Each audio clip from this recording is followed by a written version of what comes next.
नमस्कार, आप देख रहे हैं ग्रैंड न्यूज नेटवर्क और मैं हूं आप सभी के साथ आयुषी। चलिए नजर डाल लेते हैं आज की तमाम खबरों की ओर। छत्तीसगढ़ के मुंगेली जिले में हाई प्रोफाइल चोरी की एक बड़ी वारदात का खुलासा हुआ है।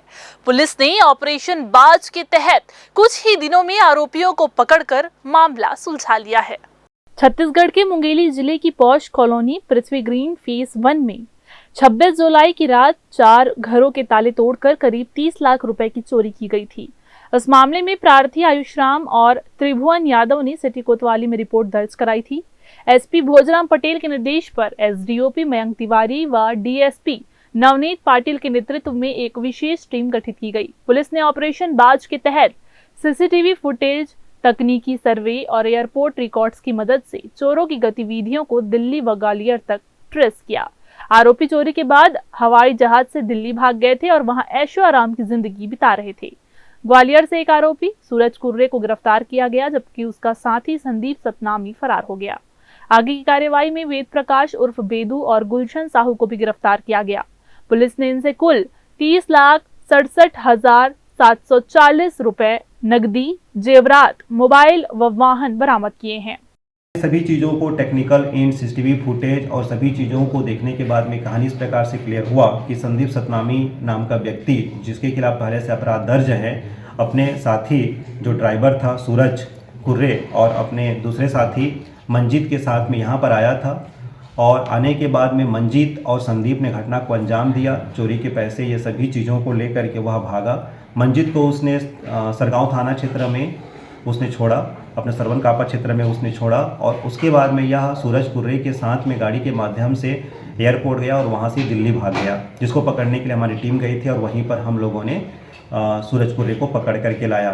चूँकि अभी संदीप फरार है और मंजीत फरार है, उसके लिए अभी टीम लगी है और जल्द ही उसको हम लोग जल्द ही हम लोगों को गिरफ्तार करने में सफलता मिलेगी। सबसे बड़ा धन्यवाद मैं एसपी सर को देना चाहूँगी। जब हमारे घर में चोरी हुआ था तो हम बहुत बुरे हालत में थे। जब सर आए, हम लोगों को विश्वास दिलाए, बोले कि जैसे आप लोग मरीज का मतलब इलाज करते हैं तो थोड़ा टाइम लगता है, वैसे ही आप हम लोग के ऊपर भी विश्वास करिए, मिलेगा आप लोगों का पूरा सामान आप लोगों को मिलेगा, बस हम लोगों के ऊपर विश्वास करिए।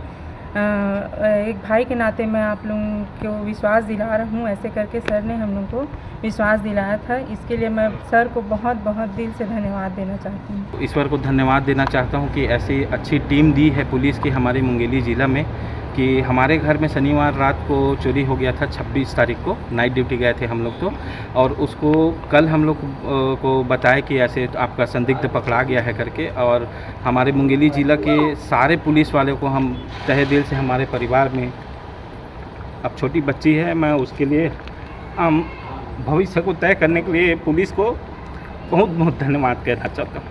फरार आरोपी संदीप सतनामी और मंजीत की तलाश जारी है। ये गिरोह पूर्व में कई जिलों में चोरी, मारपीट व हत्या के प्रयास जैसे मामलों में शामिल रहा है।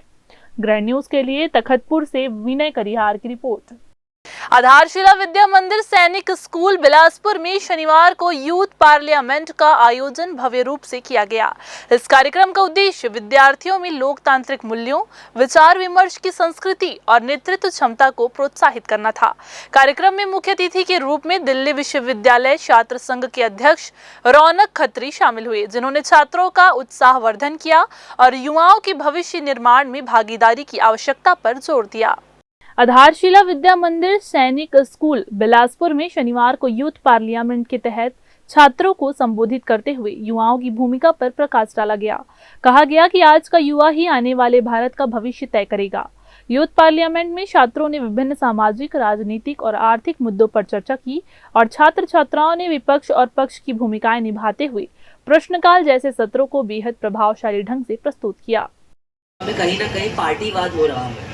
एक नेता दूसरे नेता को बढ़ने नहीं देता है। क्यों? क्योंकि वो दूसरी पार्टी से आता है, उसके ओपिनियंस अलग हैं। सिर्फ इस वजह से हम कहीं ना कहीं अपने देश के हित को रोक रहे हैं। तो महोदय, आपका इस बारे में क्या मानना होगा और आप यहाँ उपस्थित युवाओं को क्या बताना चाहेंगे कि ये भी एक लड़ाई है जो लड़नी चाहिए, और इस लड़ाई को लड़ने के लिए आपका क्या जरिया है और आप क्या करना चाहेंगे? कार्यक्रम में विभिन्न कक्षाओं के छात्र छात्राओं ने विशेष रूप से भाग लिया। मुख्य अतिथि रौनक खत्री ने छात्रों को लोकतंत्र की गरिमा, युवाओं की जिम्मेदारी के बारे में बताया। उन्होंने कहा कि आज का युवा जागरूक हो गया है। उन्होंने ये भी कहा कि छात्र जीवन में ही लोकतांत्रिक प्रक्रियाओं की समझ विकसित करना आवश्यक है, ताकि आने वाले समय में वे जिम्मेदार नागरिक के रूप में समाज और देश के निर्माण में अपनी भूमिका निभा सके। पत्रकारों से चर्चा के दौरान उन्होंने बताया कि पार्टी के केंद्रीय शीर्ष के द्वारा सभी यूनिवर्सिटी का जायजा लेने को कहा गया है, जिसकी रिपोर्ट बनाई जा रही है। प्राप्त समस्याओं पर आगे चलकर बड़ा आंदोलन किया जाएगा। आज हमारा हम यूथ पार्लियामेंट में आए थे। बहुत ही भव्य आयोजन सारी टीम ने मिलकर आयोजित किया था, जिसमें हमें निमंत्रण दिया गया था। कुछ यूनिवर्सिटीज़ के छात्रों ने अपनी परेशानियां ही बताई थी, तो उस विषय पर हम यूनिवर्सिटी भी गए थे, विश्वविद्यालय भी गए थे। तो ये सारा दौरा है, कल की हमारी वापसी रहेगी। युवाओं को एक संदेश है, अपनी आवाज़ के लिए आपको खुद लड़ना पड़ेगा। Chhattisgarh is a land of opportunities. आपके लिए अपॉर्चुनिटीज़ की कमी नहीं है, एक्सप्लोर करने की ज़रूरत है, संघर्ष करने की ज़रूरत है। सड़क से लेकर संसद तक आपको संघर्ष अपने लिए करना पड़ेगा। अधिकतर पद शिक्षकों के पद का मैंने डाटा बताया, 8,194 शिक्षकों के पद खाली है, 22,000 असिस्टेंट शिक्षकों के पद खाली है, 2,2500 के करीब लेक्चरर के पद खाली है। तो सरकार से मेरा निवेदन है, उन पदों को भी जल्द से जल्द भरने का काम करे, ताकि प्रदेश के अंदर शैक्षिक संस्थानों की हालत को सुधारा जाए। कार्यक्रम के बारे में आधारशिला विद्या मंदिर स्कूल के डायरेक्टर अजय श्रीवास्तव ने कहा कि यूथ पार्लियामेंट जैसे आयोजन न केवल छात्रों में नेतृत्व के गुण विकसित करते हैं, बल्कि उन्हें भारत की लोकतांत्रिक प्रक्रिया को समझने और उसमें अपनी भूमिका तय करने का अवसर भी प्रदान करते हैं। उन्होंने आयोजन समिति के सभी सदस्यों को इसकी बधाइयां दी। मुझे लगता है ये एक बहुत अच्छा कॉन्सेप्ट है, जहां बच्चे न केवल जागरूक होते हैं अपनी देश की समस्याओं से, और ग्लोबल लीडर्स के रूप में उभरने का उनको एक मौका मिलता है। और आज जैसे रौनक खत्री जो डीयू के प्रेसिडेंट हैं, वो एज ए गेस्ट है। मुझे लगता है ये बिलासपुर के लिए बड़े गर्व की बात है, और उनकी स्पीच, उनके कॉन्सेप्ट सुनकर मुझे लगता है युवा प्रेरित हुए होंगे। और ये मुझे लगता है एक अच्छा प्रयास है जो यहाँ के युवाओं द्वारा स्वयं ही आयोजित किया जा रहा है। हमारे स्कूल का तो ये रोल था कि हमने उनको वेन्यू प्रोवाइड किया, और मुझे लगता है युवाओं के द्वारा एक अच्छी पहल, और उसका प्रतिसाद भी अच्छा है, लोगों में उत्साह है। इस अवसर पर स्कूल के शिक्षक और अन्य अतिथि भी उपस्थित रहे। यूथ पार्लियामेंट का ये आयोजन छात्रों के लिए एक यादगार अनुभव रहा, जिससे उन्हें न केवल नेतृत्व कौशल विकसित करने का अवसर मिला, बल्कि लोकतंत्र की बारीकियों को भी समझने का मौका प्राप्त हुआ। स्कूल प्रबंधन और आयोजन समिति ने इस कार्यक्रम को सफल बनाने में अहम भूमिका निभाई। सभी हमारे साथियों के द्वारा एक युवा संसद का आयोजन किया गया था, आरंभ यूथ पार्लियामेंट। इसके लिए भी हमारी टीम एवं समस्त साथी जो मेरे साथ थे हमेशा शुरू से, वो हमेशा मेरे साथ निरंतर मेरा साथ देते रहे। और इस कार्यक्रम आज 3 दिवसीय कार्यक्रम का दूसरा दिन है। अगर ये कार्यक्रम आज दूसरा दिन तक पहुंचा है, तो यह उसमें मेरा कुछ श्रेय नहीं है, मेरी पूरी टीम का श्रेय है। और मैं अपनी टीम ने एक परिवार मानता हूँ। ये श्रेय तभी आरंभ को करवाने के पीछे भी एक बहुत ही बड़ा वो था कि हम पहले से हम सोचते आ रहे थे कि कुछ युवाओं के लिए अलग करना है, कुछ बच्चों के लिए अलग करना है। हम भैया एक वैसे बच्चों को मौका दे रहे हैं भैया, जो बच्चे किसी चीज़ को बोलने से डरते हैं, जो बच्चे किसी को हमारी फीलिंग एक्सप्रेस करने से डरते हैं, उन बच्चों को हम दिखा रहे हैं। क्योंकि भैया ये देश युवाओं का है, और जो युवा आज है वो आगे भी रहेगा। भैया एक शायरी याद आता है, संघर्षों की छाया में रोज जवानी पलती है, जिधर जवानी मुड़ती है उधर जवानी चलती है। स्कूलों में यूथ पार्लियामेंट का आयोजन छात्रों के लिए एक महत्वपूर्ण और उपयोगी अनुभव है। ये छात्रों को न केवल लोकतांत्रिक मूल्यों, संसदीय प्रक्रियाओं और सार्वजनिक बोलने की क्षमता के बारे में सिखाता है, बल्कि उन्हें सामाजिक और राजनीतिक मुद्दों पर अपनी राय व्यक्त करने और देश के विकास में सक्रिय रूप से भाग लेने के लिए भी प्रोत्साहित करता है। ग्रैंड न्यूज के लिए कैमरा पर्सन अमर ध्रुव के साथ भारतेंदु कौशिक की रिपोर्ट। तखतपुर पुलिस को एक बड़ी सफलता मिली है। 2 अगस्त 2024 को एक नाबालिग लड़की को बहला फुसलाकर भगाने और दुष्कर्म करने के मामले में आरोपी 1 साल से फरार था। प्रार्थी की शिकायत पर पुलिस जांच कर रही थी। थाना प्रभारी अनिल अग्रवाल की टीम ने साइबर सेल बिलासपुर की मदद से तकनीकी साक्ष्य और CDR विश्लेषण के आधार पर आरोपी का लोकेशन रायपुर में पाया। विशेष टीम बनाकर रायपुर के सिद्धिविनायक कॉलोनी से पीड़िता को बरामद भी किया गया। आरोपी भूपेंद्र राजपूत, उम्र 25 वर्ष, निवासी ग्राम लामटी, थाना पथरिया, जिला मुंगेली को पीड़िता के नाबालिग होने की जानकारी होने के बावजूद शादी का झांसा देकर भगाने और जबरदस्ती दुष्कर्म करने का दोषी पाया गया।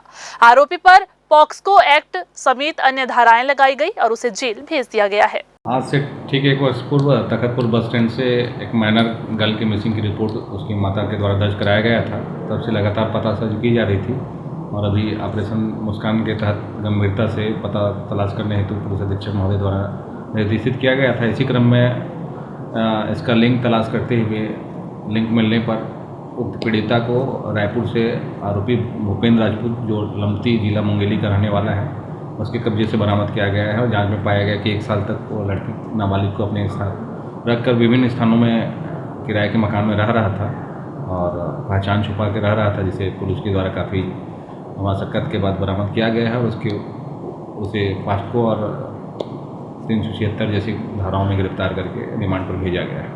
जरहाभाटा और मंगला क्षेत्र में देर रात बड़ी कार्रवाई की गई। पूर्व में आपराधिक गतिविधियों में शामिल रहे लोगों के ठिकानों पर दबिश दी गई, जहां से अवैध हथियारों के साथ 3 बदमाश पकड़े गए। साथ ही संदिग्ध गतिविधियों में शामिल 6 लोगों को भी हिरासत में लिया गया है। जरहाभाटा और मंगला क्षेत्र में 1 अगस्त की रात दबिश देकर कई घरों की तलाशी ली गई।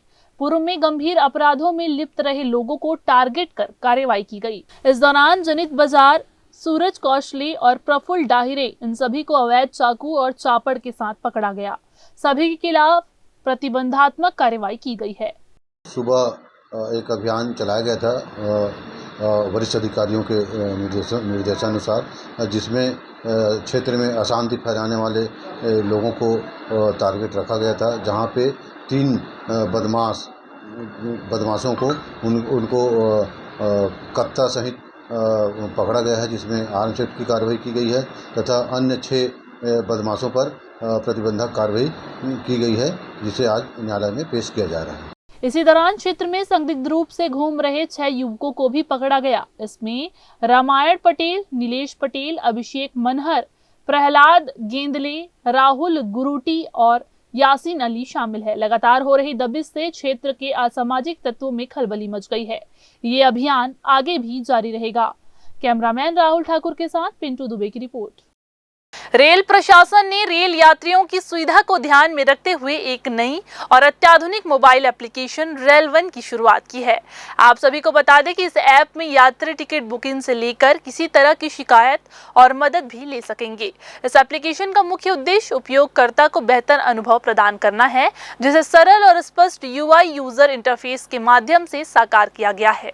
ये न केवल सभी सेवाओं को एक साथ एक स्थान पर समाहित करता है, बल्कि सेवाओं के बीच एकीकृत संपर्क भी प्रदान करता है। इससे उपयोगकर्ता को रेल सेवाओं का समग्र पैकेज मिलता है। रेल वन ऐप यात्रियों की सभी आवश्यक सेवाओं के लिए वन स्टॉप सॉल्यूशन है। ये ऐप एंड्रॉइड और iOS दोनों प्लेटफॉर्म पर उपलब्ध है। जी हां, आप सभी को बता दें, इसे मुफ्त में डाउनलोड किया जा सकता है। इस एप्लीकेशन के जरिए यात्री जनरल टिकट रिजर्वेशन और प्लेटफॉर्म टिकट की बुकिंग, ट्रेन की वर्तमान स्थिति, देर से आगमन और प्रस्थान, समय की जानकारी, रियल टाइम सफर के दौरान मनपसंद भोजन ऑनलाइन करने पर यात्री के बर्थ पर प्राप्त होंगे। ट्रेन रद्द होने, प्लेटफॉर्म परिवर्तन होने, विलंब की स्थिति में तत्काल सूचना, शिकायतें या सुझाव सीधे रेल प्रशासन तक पहुंचाने की इसमें सुविधा मिलेगी। आजादी के अमृत महोत्सव के तहत स्वतंत्रता दिवस की पूर्व संध्या पर दक्षिण पूर्व मध्य रेलवे में स्वच्छता पखवाड़ा अभियान जोश और जागरूकता के साथ जारी है। बिलासपुर में सुबह एक भव्य स्वच्छता प्रभात फेरी निकाली गई, जिसमें अधिकारी, कर्मचारी, विद्यार्थी और स्काउट गाइड ने एकजुट होकर स्वच्छता का संदेश दिया। शनिवार सुबह 7 बजे दक्षिण पूर्व मध्य रेलवे मुख्यालय से अपर महाप्रबंधक विजय कुमार साहू के नेतृत्व में प्रभात फेरी निकाली गई। इसमें सभी प्रधान विभागाध्यक्ष, मंडल रेल प्रबंधक बिलासपुर, नागरिक सुरक्षा दल और रेलवे स्कूल के बच्चे भी शामिल हुए। तितली चौक होते हुए ये फेरी बिलासपुर रेलवे स्टेशन पहुंची, जहां हाथों में स्लोगन और पोस्टर लेकर प्रतिभागियों ने राहगीरों को स्वच्छता के प्रति प्रेरित किया। स्टेशन परिसर में नागरिक सुरक्षा दल, स्काउट गाइड और बच्चों ने नुक्कड़ नाटक प्रस्तुत कर यात्रियों को गंदगी के नुकसान, सिंगल यूज प्लास्टिक के खतरों और सफाई बनाए रखने के फायदों के बारे में भी बताया। नाटक में पर्यावरण पर प्लास्टिक के असर और इसके उपयोग में कमी लाने के उपायों को रोचक अंदाज में पेश पेश किया गया। अपर महाप्रबंधक विजय कुमार साहू ने कहा कि स्वच्छता सिर्फ जिम्मेदारी नहीं बल्कि एक जन आंदोलन है। उन्होंने नागरिकों से अपील की है कि रेलवे स्टेशन और कोचों को साफ सुथरा रखने में सभी की भागीदारी जरूरी है। हर व्यक्ति को सजग रहकर इस मुहिम को आगे बढ़ाना होगा। सिविल लाइन क्षेत्र के 68 वर्षीय बुजुर्ग को फोन कर खुद को मुंबई पुलिस का अधिकारी बताने वाले एक साइबर ठग ने करोड़ों के घोटाले में संलिप्तता का भय दिखाकर 57 लाख रुपए ठग लिए हैं। जी हां, ठग ने कहा कि एक प्राइवेट कंपनी के डायरेक्टर नरेश गोयल को करोड़ों के घोटाले में पकड़ा गया है और जांच में बुजुर्ग का आधार और पैन कार्ड नंबर भी मिला है। आरोपी ने डिजिटल अरेस्ट का डर दिखाते हुए ये कहा कि उनके बैंक खाते में जमा रकम को आरबीआई जांच के लिए एक विशेष खाते में ट्रांसफर करना होगा, तभी वे आरोपों से बच सकेंगे। डरे सहमे बुजुर्ग ने अपने 2 खातों से कुल 57 लाख रुपए ठग के बताए हुए बैंक खाते में ट्रांसफर कर दिए। घटना की जानकारी जब परिजनों को हुई तब उन्हें ठगी का एहसास हुआ। इसके बाद सिविल लाइन थाने में इसकी शिकायत दर्ज कराई गई। पुलिस ने अज्ञात मोबाइल धारक के खिलाफ बीएनएस की धारा 318 और आईटी एक्ट की धारा 66D के तहत मामला दर्ज कर जांच शुरू कर दी है। साइबर सेल की मदद से आरोपी की तलाश की जा रही है। खाद्य और औषधि प्रशासन विभाग द्वारा इस माह 4 से 6 अगस्त तक बिलासपुर सहित पूरे राज्य में 3 दिवसीय खाद्य पदार्थ की विशेष जांच एवं जन जागरूकता अभियान बने खाबो बने रहिबो अभियान संचालित किया जाएगा। वर्षा ऋतु में खाद्य जनित बीमारियों, संक्रमण की रोकथाम एवं जन सामान्य को सुरक्षित खाद्य उपलब्ध कराए जाने विभाग प्रतिबद्ध है। स्ट्रीट फूड वेंडर्स, हैंडलर, खाद्य सेवा प्रदायकर्ताओं से विशेषकर वर्षा ऋतु के दौरान खाद्य पदार्थों की सुरक्षित हैंडलिंग, खाद्य पदार्थ की स्वच्छता, व्यक्तिगत स्वच्छता, ताजे एवं स्वच्छ भोजन जन सामान्य को परोसे जाने की अपेक्षा की जाती है। इसलिए खाद्य सुरक्षा की दृष्टि से जनहित में आवश्यक है कि स्ट्रीट फूड और रेस्टोरेंट्स में सघन जांच और जागरूकता अभियान चलाया जाए और लोगों को सुरक्षित खाद्य के बारे में जागरूक किया जाए। तो ये थी आज के बुलेटिन की तमाम खबरें। अगले बुलेटिन में फिर होगी आपसे मुलाकात। तब तक के लिए पूरी टीम के साथ मुझे दीजिए इजाजत। नमस्कार।